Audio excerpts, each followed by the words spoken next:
오늘 우리에게 주신 하나님의 말씀은 창세기 17장 1절에서 5절 말씀입니다. 아브람이 99세 때에 여호와께서 아브람에게 나타나서 그에게 이르시되 나는 전능한 하나님이라 너는 내 앞에서 행하여 완전하라. 내가 내 언약을 나와 너 사이에 두어 너를 크게 번성하게 하리라 하시니 아브람이 엎드렸더니 하나님이 또 그에게 말씀하여 이르시되 보라 내 언약이 너와 함께 있으니 너는 여러 민족의 아버지가 될지라.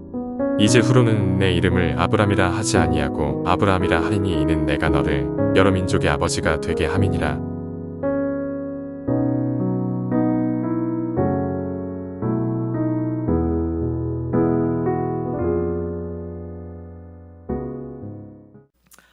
우리는 지난 시간 자녀를 낳기 위해서 그 하갈을 첩으로 맞이한 아브라함과 사레를 보았습니다. 어떻게 생각하세요? 그럴 만도 하지 않았던가요?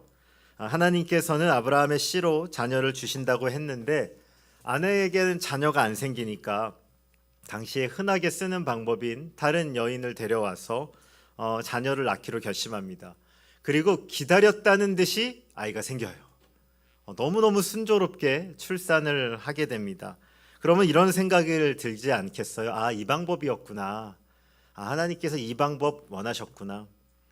예전에 설교 준비하면서 이거 본문 연구하고 또 이 고대 근동의 자료들 참고하다가 뜬금없이 제가 아내한테 이런 말 했어요. 여보, 내가 아브라함이어도 하갈 데려왔을 것 같아.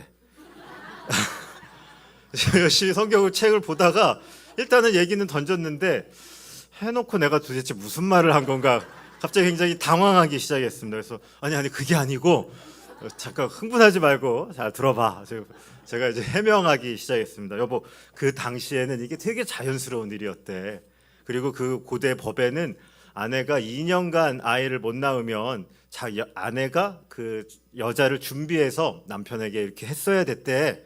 아무튼 제가 여자를 데려온 것도 아닌데 갑자기 자료를 막 찾다가 그 한마디 던진 것 때문에 굉장히 여러 가지 수습을 했습니다. 하지만 잘 아시다시피 곧 문제가 생깁니다. 네, 곧 문제가 생깁니다. 조금 좀 도와주시겠어요? 네, 곧 문제가 생깁니다. 하갈이 임신하니까 교만해지고요. 그리고 그것 때문에 또 사라와의 갈등이 생기고 아브라함도 또 사라 때문에 또 서운해하고 또 사라와 하갈도 또 다 모든 관계가 꼬여 버리는 거죠. 이처럼 인간의 생각으로 했던 결정이요, 시간이 지나니까 여러 문제를 불러일으키더라고요. 우리도 신앙생활하면서 이럴 때가 너무 많죠. 명분만 괜찮으면 그냥 뛰어드는 겁니다. 그 일에 이거 괜찮잖아. 사실 우리 그 속에는 내 욕심과 욕망인데 그럴듯해 보이는 명분만 괜찮으면 우리 신앙인들이 그 일에 뛰어드는 겁니다. 성도님들, 우리는요 나쁜 일 그렇게 많이 안 하시리라 생각합니다. 여기 앉아 계신 예배하시는 분들 그러시죠? 네. 웬만해서는 성도님 제가 사람 안 때려요. 제 때리게 생겼나요? 제가 사람 때리는 성격 아닙니다. 어디 길거리 다니면서 욕하거나 시비 붙는 일도 거의 없습니다. 나라법 위반하는 일 여기 앉아 계신 분들 거의 없으리라고 저는 생각합니다. 근데 정말 어려운 문제는 그런 게 아니에요. 제가 고등학교 제자가 있었는데 고3 때쯤 걔가 그러더라고요. 목사님, 저는 동영상 만드는 컨텐츠 전문가가 되고 싶다고. 멋있더라고요. 그래서 그때도 지금부터 한 8, 9년 전인데 이미 유튜브 개인 채널을 만들어서 막 그 구독자도 막 생기고 막 그 일을 먼저 했어요. 고등학교 아이가. 중학교 때부터 막 했는데 어떤 게 또 되게 잘 돼가지고 막 조회수가 엄청나게 나와서 돈도 막 유튜브에서 돈도 입금된다고 좋아하더라고요. 그래서 영상 만드는 컨텐츠 잘하면 좋겠다고 막 격려해 줬습니다. 그리고 수능이 끝나고 이제 대학교 지원할 때가 돼서 대학에 지원했어요. 물어봤어요. 야, 잘 지원했어? 무슨 과 넣니? 그랬더니 그 친구가 대답해요. 목사님, 철학과 넣었어요. 그러는 거에서 왜 철학과를 넣었어? 또 영상 만들고 싶다며. 그랬더니 그 아이가 얘기해요. 제 성적으로 넣을 수 있는 가장 이름 있는 대학교가 그 철학과 거기래서 넣었어요. 그러더라고요. 그래서 근데 목사님, 철학과 들어가서도 잘하면 영상 만드는데 도움되지 않을까요? 제가 얘기했습니다. 좀 격려해 줬어야 되는데 좀 짓궂어가지고.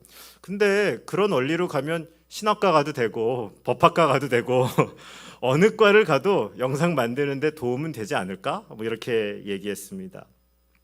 고등학교 학생이니까 이렇게 말했지만 우리도 살아가면서 뭔가는 받았다라고 생각하는데 내 눈에 보이는 무엇이 딱 보이면요, 언제 그랬냐는 듯이 글로 향할 때가 너무 많아요, 우리 인생 가운데. 그래서 우리가 결정했던 많은 것들이 실은 돌아보면 이거 아니구나, 느끼신 적 있으시죠? 이거 아니구나. 근데 이미 뱉은 말은 있고 이미 저질러 놓은 일은 있어서 수습을 잘 못하고 막 그냥 직진하는 분들도 많이 있다는 걸 보게 됩니다. 시간이 지나며 깨닫게 됩니다. 그때 최고의 선택이라고 생각했는데 아닐 수도 있다는 거. 내가 내 욕심을 앞세워서 나갔던 일들이 우리 인생에 참 많다는 것을 알게 됩니다. 그래서 저는 이런 생각을 해요. 항상 최고의 선택을 하면 좋겠지만 그러지 못할 때도 있잖아요. 우리 신앙인의 가장 중요한 자세는 최고의 선택을 하건 그러지 못하건 언제나 하나님을 붙잡는 겁니다. 오늘도 내가 잘못했다라고 느꼈던 그 자리에서 빨리 주님께 오는 거죠. 빨리 주님 붙잡고요, 그리고 주님 안에 사는 거죠. 나 명분 살자고, 나 그럴듯하게 살겠다고 그렇게 주님 곁을 떠나서는 안 되는 겁니다. 교회 사역하면서 제일 슬펐던 것 중에 하나가 때로는 특히 이제 남성분들이 교회를 떠날 때가 있었어요. 그래서 왜 떠나세요? 이렇게 물었더니 그 목사님, 제가 사실 직업을 잃었다고, 그러면서 이제 교회에서 이렇게 이름 낼 수 있는 명함이 없다고, 그러면서 이제 교회를 떠나시는 거죠. 그래서 그때 마음이 많이 아팠습니다. 왜냐하면 그 연약하고 부족하고 또 때로는 좀 참 없어 보이고 빈곤해 보일 때라도 우리가 주님 몸 안에 붙어 있고 우리가 주님 안에 정말로 확증되려고 이 애쓰는 몸부림이 있어야 되는데, 때로는 그 길 가운데 나의 명분을 위해 무언가 앞서 행할 때가 있다는 생각을 하게 됩니다. 오늘 우리가 실수한 곳에 있더라도 오늘 예수님을 붙잡는 선택하는 모든 성도님들 되시길 주님의 이름으로 축원드립니다. 왜 그런지 아십니까? 그건요, 우리 하나님의 성품 때문에 그래요. 내 실력이나 내 능력 때문이 아닙니다. 우리 하나님이 어떤 하나님이시냐면, 내가 실수하고 내가 넘어지더라도 그곳에서 주님을 붙잡고 그곳에서 주님의 이름을 부를 때 우리 하나님은 들어주시고 우리 하나님은 응답해 주시고, 그리고 예기치 않는 새로운 길들로 우리를 붙잡아 이끌어 가시는 하나님이시기 때문입니다. 우리 하나님은 그분의 자녀를 돌봐주시는 하나님이십니다. 때로는 내가 선택한 길은 아닐지라도. 지난번에 로마서 보면서 말씀드렸던 적이 있는데, 하나님은요 딱 부르실 때 어디까지를 작정하고 있냐면 영화까지 계획하고 우리를 부르셔요. 그런데 이 말이 무슨 뜻이냐면요, 하나님께서 우리를 생애 한가운데 부르시잖아요. 그 말은 우리의 죽음 이후까지 작정하시고 부르신다는 겁니다. 하나님의 계획은 우리의 계획과 너무 달라요. 우리는 지금 이 순간이 중요해요. 5년, 10년, 20년. 그러나 우리 하나님은요, 우리 죽음의 이후에까지 계획하시고 이끌고 가신다는 것입니다. 오늘 그래서 그 하나님, 우리의 삶에 우리가 때로는 실수하고 연약할지라도 우리의 삶에 역사하시는 하나님은 어떤 분이신지 오늘 말씀을 통해 우리가 확증하는 모든 성도님들 되시길 주님의 이름으로 축원드립니다. 우리 오늘 본문 6절부터 8절 말씀을 제가 또 읽어보겠습니다. 내가 너로 심히 번성하게 하리니 내가 내게서 민족들이 나게 하며 왕들이 내게로부터 나오리라. 내가 내 언약을 너와 너 및 내 대대 후손 사이에 세워서 영원한 언약을 삼고 너와 내 후손의 하나님이 되리라. 내가 너와 내 후손에게 내가 거류하는 이 땅 곧 가나안 온 땅을 주어 영원한 기업이 되게 하고 나는 그들의 하나님이 되리라. 아멘. 아브라함이 86세에 이스마엘을 낳습니다. 그리고 시간이 제법 흐릅니다. 오늘 본문을 받을 때 아브라함은 99세입니다. 창세기 16장과 17장은 한 장 차이지만 시간 간격으로는 몇 년이요? 13년의 시간이 흘렀습니다. 어떤 분들은 그렇게 얘기해요. 하나님께서 아브라함이 인간적인 방법을 써서 13년 동안 침묵하셨다. 하나님이 그에게 안 나타나셨다, 이렇게 말합니다. 물론 그렇게 볼 수도 있겠지만 저는 이렇게 생각합니다. 지금이 하나님이 말씀하실 때가 된 겁니다. 이제 아브라함 나이 99세가 돼서 하나님이 그에게 하실 말씀이 있습니다. 오늘 본문 결론을 내리면서 그 의미를 좀 생각해 보겠습니다. 오늘 하나님께서는 이렇게 말씀하세요. 2절을 보시면 언약을 세우겠다. 사실 이전에 15장에서도 하나님께서는 아브라함과 언약을 맺으셨습니다. 그걸 무슨 언약이라고 불러요? 횃불 언약이요. 이전에 언약을 맺었는데 하나님께서는 오늘 또 아브라함과 언약을 세우시겠다라고 말씀하십니다. 구약 성경은 언약책이라고도 불립니다. 왜냐하면 하나님의 언약이 계속적으로 나타나요. 그런데 이 언약이 나타나면서 옛날 언약을 뒤엎는 게 아니고요. 이전의 언약을 좀 더 확장하고 더 선명하게 설명하면서 하나님께서 그 언약을 주십니다. 그래서요, 실은 성경을 좀 연구하시는 분들은 이 언약만 놓고도 연구하세요. 이 창세기부터 계시록까지 하나님의 약속이 어떻게 세밀하게 바뀌는가, 이것도 나중에 한번 성경 공부해 보면 좋겠다라는 생각을 합니다. 오늘 하나님께서는요, 이 언약의 핵심은 자손입니다. 4절을 보시면 여러 민족의 아버지가 될 것이다. 그리고 아브라함의 이름을 바꾸는데 이전의 이름이 뭐예요? 아브람인데 오늘부터 아브라함으로 바꾸십니다. 아브라함의 뜻은 존귀한 아버지였는데요, 아브라함의 뜻은 뭐냐면요, 민족의 아버지, 열방의 아버지. 그러니까 아브라함의 이름을 크게 확장시킵니다. 그런데 정말 아브라함은요, 민족의 아버지가 분명합니다. 그거 아십니까? 기독교에서도 그 믿음의 선조가 아브라함이잖아요. 근데 이슬람에서도 아브라함이 굉장히 중요합니다. 제가 예전에 예수님 믿기 전에 이 쿠란을 좀 본 적이 있거든요. 몇 달간 봤습니다. 어떤 말씀들이 있는지. 아브라함이 이 이슬람에서도 굉장히 중요하죠. 유대교요? 말할 것도 없습니다. 그러니까 3대 종교라고 불리는 모든 종교의 기원이 실은 이 아브라함과 굉장히 긴밀하게 이 영향을 맺고 있습니다. 아브라함은 민족의 아버지가 되는 것이죠. 오늘 그 언약의 내용들은 도대체 무엇인가? 오늘 9절부터 14절 말씀을 한번 교독하여 읽어볼까요? 하나님이 또 아브라함에게 이르시되 그런즉 너는 내 언약을 지키고 내 후손도 대대로 지키라.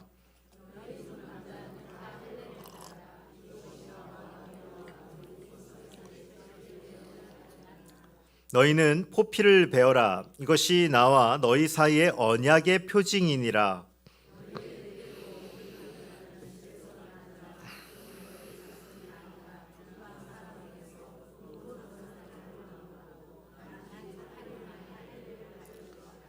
너희 집에서 난 자든지 너희 돈으로 산 자든지 할례를 받아야 하리니 이에 내 언약이 너희 살에 있어 영원한 언약이 되려니와.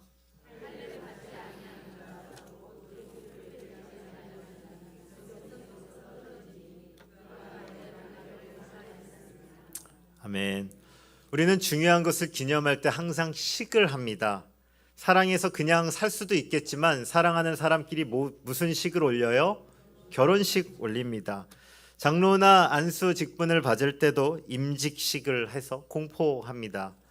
창세기 15장에서도 하나님께서 횃불 언약을 주셨는데 오늘 하나님께서는 또 다른 언약을 하십니다. 그것이 무엇이냐? 할례라는 것입니다. 할례는요, 남자의 성기에 있는 그 포피의 일부분 끝자락을 자르는 것이죠. 실은 이 할례의 풍습은 여러 나라 민족들에게서 찾아볼 수 있습니다. 굳이 성경이 없더라도요, 아프리카나 이런 고대 민족에 가면 지금도 할례를 행하는 민족들이 있습니다. 그런데 이스라엘의 할례가 갖고 있는 특별함이 있습니다. 태어난 지 며칠째 될 때 할례를 하라? 8일째 되는 것입니다. 왜 8일일까 혹시 생각해 보신 적 있으십니까? 네. 8일 정도 돼야지 살만하지 않을까요? 이런 분도 있더라고요. 옛날에 아이들이 많이 죽었으니까. 근데 그것도 하나의 일리는 있다라고 생각이 듭니다. 8일은요, 무엇이냐? 하나님의 천지 창조가 7일입니다. 네. 특히 이제 6일 동안 일하시고 이 안식일 개념으로 보자면 마지막 7번째 날이 안식일입니다. 성도님들, 예전에 창세기 설교하면 말씀드렸는데 안식일의 핵심 가치가 뭐예요? 안식일은 누구를 만나는 날이에요? 하나님 만나는 날. 근데 안식일은요, 우리가 창세기 들으신 분이라면 이거 다 기억하셔야 돼요. 안식일, 이 사바트라는 이 히브리어의 원형은요, 첫 번째 사전 딱 보면 의미가 뭐냐면 멈춤이에요. 근데 우리는 안식일 뭐 하는 날? 쉬는 날 집에서 이런 말하면 좀 그런 나자빠 자빠져서 자는 날 그냥 푹 쉬어야지 안식일 잘 보냈다 아니고요. 안식일의 최고 중요한 의미는 모든 걸 멈추고 하나님을 만나는 날입니다. 그래서 오늘 주일이 딱 끝났을 때 오늘 하나님을 만났다라고 여기시면 안식일 잘 보내신 거고, 오늘 몸은 편안한데 나 뭐 했지? 하나님 안 만났는데 그러면 안식일 잘 여기까지 안식일 잘 못 보낸 거죠. 7일 후에 8일째 되는 날 할례를 받으라. 이것의 핵심은 이렇게 생각합니다. 학자들은 7일이라는 의미는 하나님의 천지창조와 모든 사역을 마치고 하나님의 역사를 마친 하나님의 백성들이 그분을 경험할 수 있는 날이다.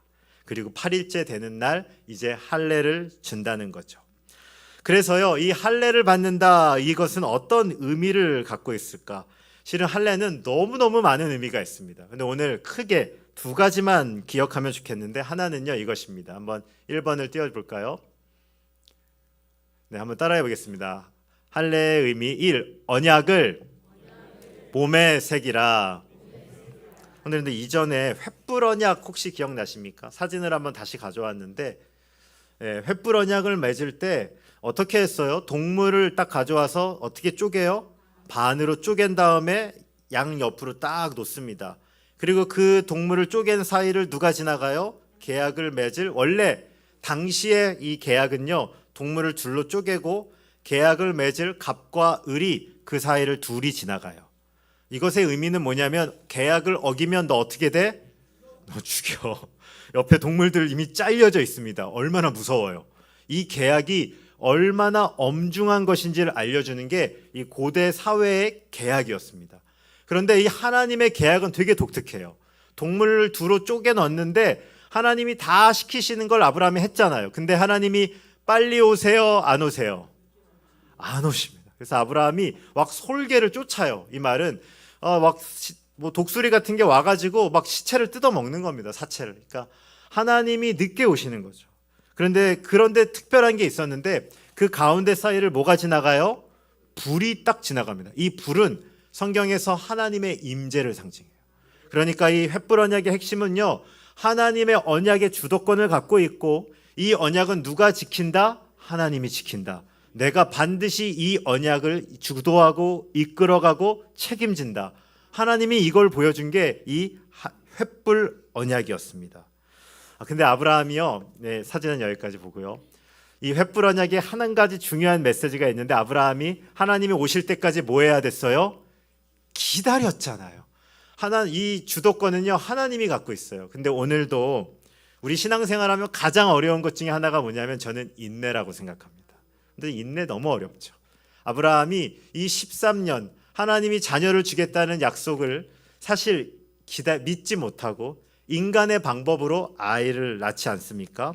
하나님이 오늘 해가시고 이 횃불 언약을 그 몸에 새기는 겁니다. 할례는요, 이 성기의 일부분 그 끝자락을 자르지 않습니까? 그게 뭘 상징하냐면, 이전에 일어났던 그 횃불 언약을 이제 몸에 새기는 거예요.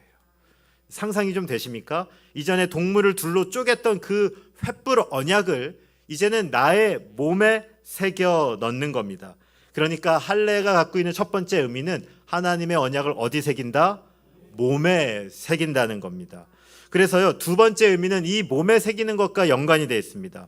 그래서 왜 몸에 새길까? 두 번째 의미는요, 바로 이것입니다. 언약을, 한번 따라해 볼까요? 크게, 언약을 절대 놓치지 말라. 그런데 왜 몸에 새기겠습니까? 왜 몸에 새기겠어요? 중요하니까 몸에 새겨 넣는 거 아닙니까? 우리 중요한 걸 몸에 새겨 놓지 않겠습니까? 남자는요, 원하건 원하지 않건 하루에 몇 번은 이 설교단에 민망하지만 볼 수밖에 없습니다. 왜요? 화장실에 가서 우리가 소변을 볼 때 그것들을 볼 수밖에 없습니다. 그때마다 뭘 보는 거예요? 할례의 흔적을 봅니다. 하나님께서 다른 곳이 아니라 왜 여기에 새겨놨을까? 여러 가지 이유가 있지만 여기다 새겨놓으면요, 남자는요 반드시 하루에 몇 번, 살아있는 남자는 이것을 볼 수밖에 없습니다. 그때 뭘 하는 거냐면요, 하나님께서 나에게 새겨놓은 은혜를 기억하라는 거예요. 하나님께서 나에게 주셨던 은혜를 기억하고 하나님께서 나에게 새겨놓은 이 은혜를 절대로 잊지 말라는 겁니다. 구약의 사사기를 가면요, 이스라엘 백성들이 하나님을 떠나 배도하기 시작합니다.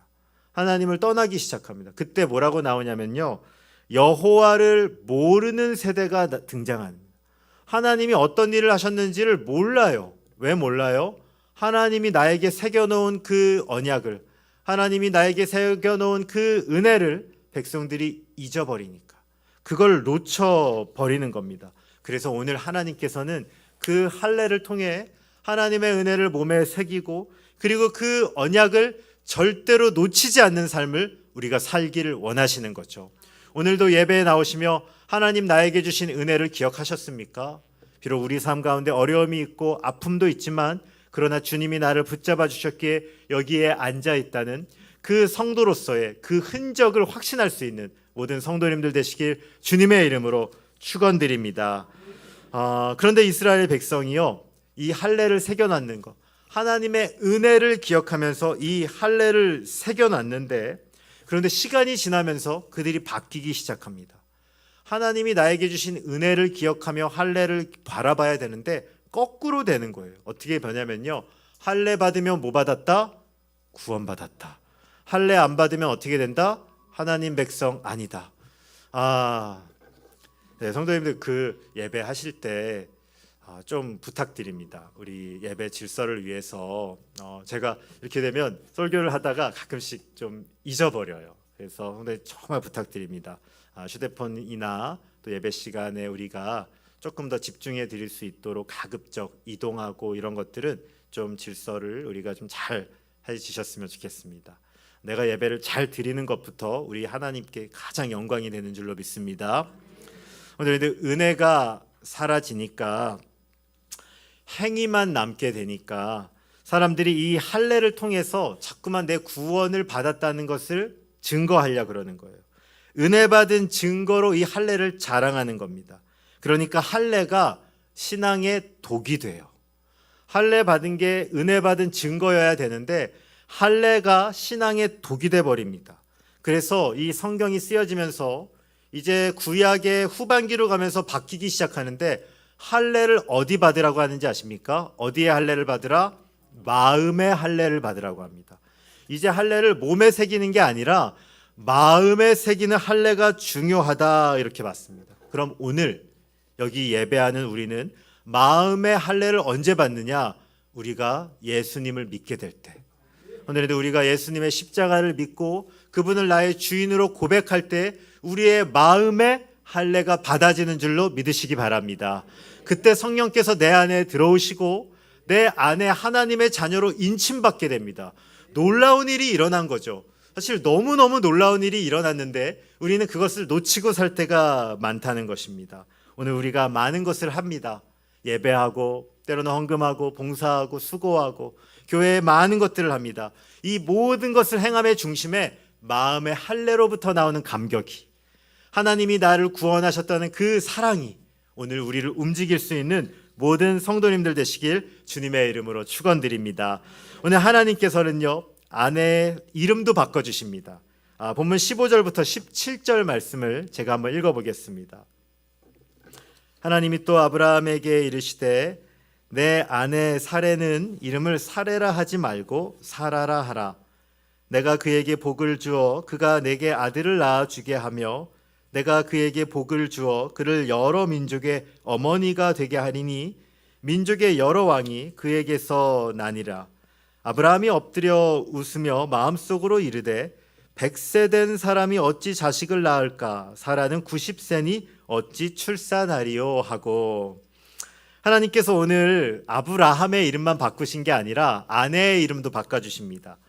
사레는요, 무슨 뜻이었는지 혹시 아십니까? 이전의 이름 사레는 공주라는 뜻이에요.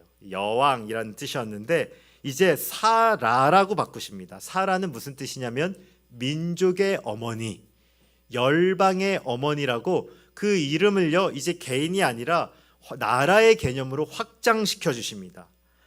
그리고 더 중요한 말씀도 주십니다. 이제 아내에게 복을 주셔서 아들을 낳을 것이다.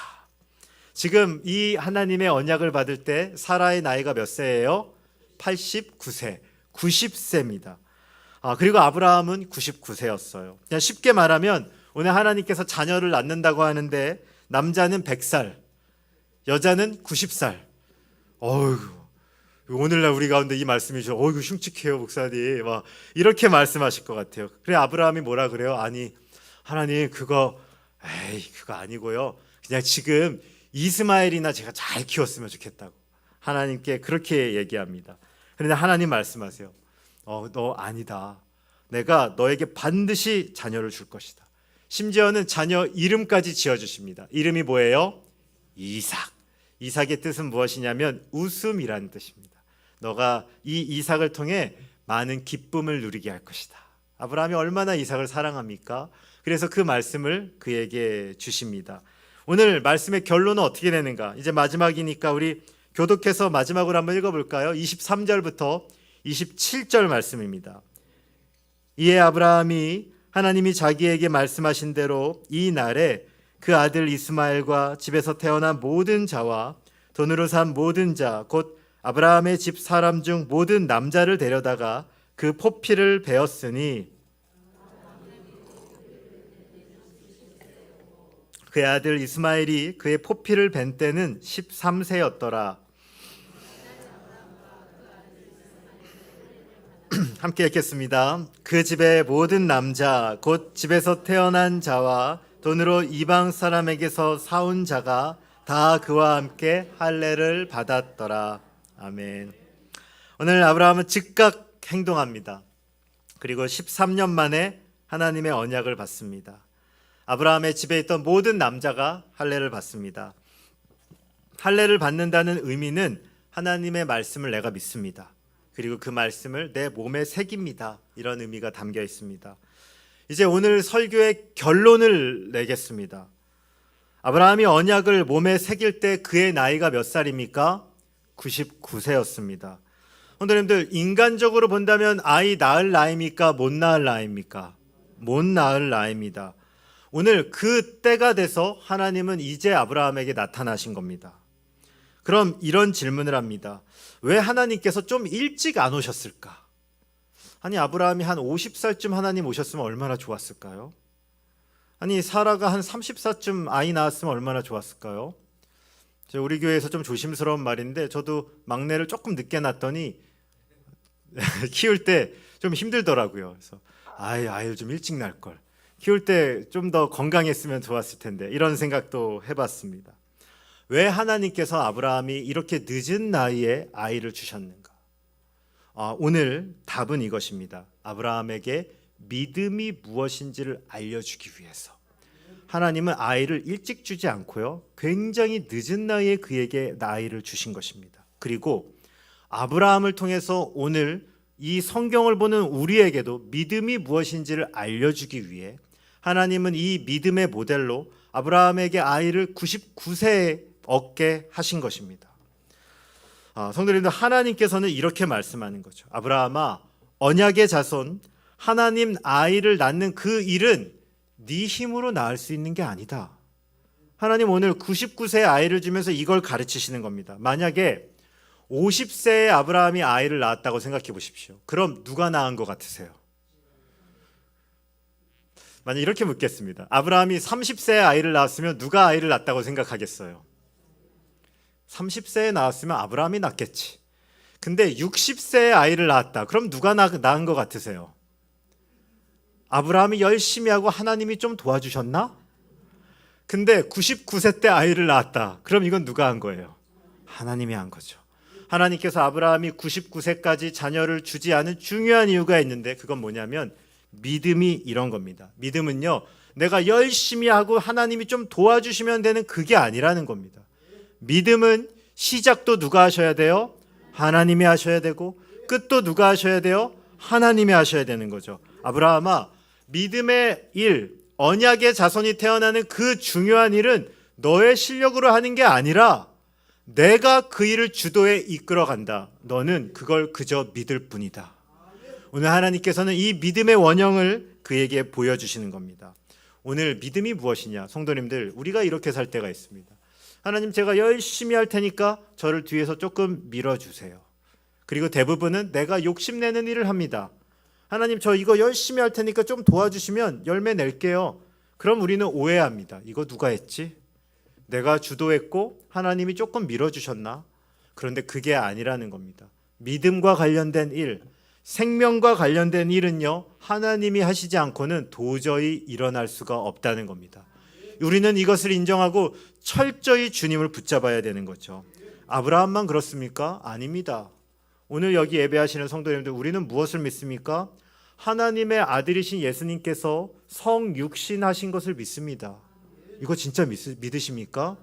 그리고 그 하나님의 아들이신 예수께서 십자가에 못 박혀 죽으시고 3일 만에 부활하셨다는 것을 믿습니다. 이거 정말 믿으십니까? 이거 인간의 힘으로 할 수 있는 일입니까? 이건 하나님이 아니고서는 할 수 없는 일입니다.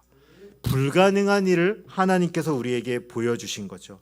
복음은요, 우리의 삶을 통째로 바꿔줍니다.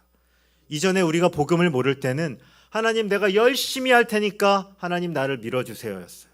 근데 오늘 아브라함이 이 믿음을 깨닫고 나서는 바뀌겠죠. 뭘로 바뀌는 거예요? 아, 하나님이 내 삶의 주인이구나. 하나님이 이 이삭의 주인이 되셔야 되는구나. 하나님이 이 온 땅의 주인이시구나. 하나님 제 인생이 하나님 겁니다. 하나님 제가 하는 사업장도 하나님 겁니다. 하나님 내 자녀도 하나님 겁니다. 하나님께서는 그 대답을 이끄시기 위해 99세의 아브라함에게 이 자녀를 주신다는 거죠. 오늘 주 안에 사랑하는 성도님들, 교회 다니시면서 무엇이 힘드십니까?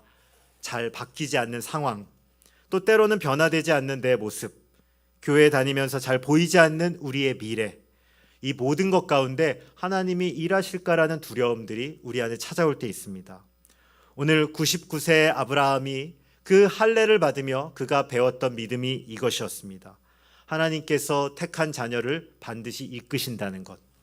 오늘 우리의 삶이 조금 하나님의 것이 아니라 우리의 삶 통째로 하나님의 것이라는 것입니다. 어려운 일이 있을 때마다 그러므로 세상의 일에 너무 주눅들지 마시고 먼저 무엇을 보셔야 되냐면 우리 마음에 할례 자국을 보십시오. 우리 마음에 십자가가 있습니다. 우리 마음에 하나님의 부활의 능력이 새겨져 있습니다. 오늘 예수 믿는 우리 죽음 이후까지도 하나님이 책임져 주시겠다 약속해 주셨습니다. 그 하나님을 믿는 믿음으로 오늘 이곳에 우리가 여기에 있습니다. 하나님이 부르셨습니다. 하나님이 책임져 주신다는 그 믿음 가지고 주님께 나아가는 모든 성도님들 되시길 주님의 이름으로 축원드립니다.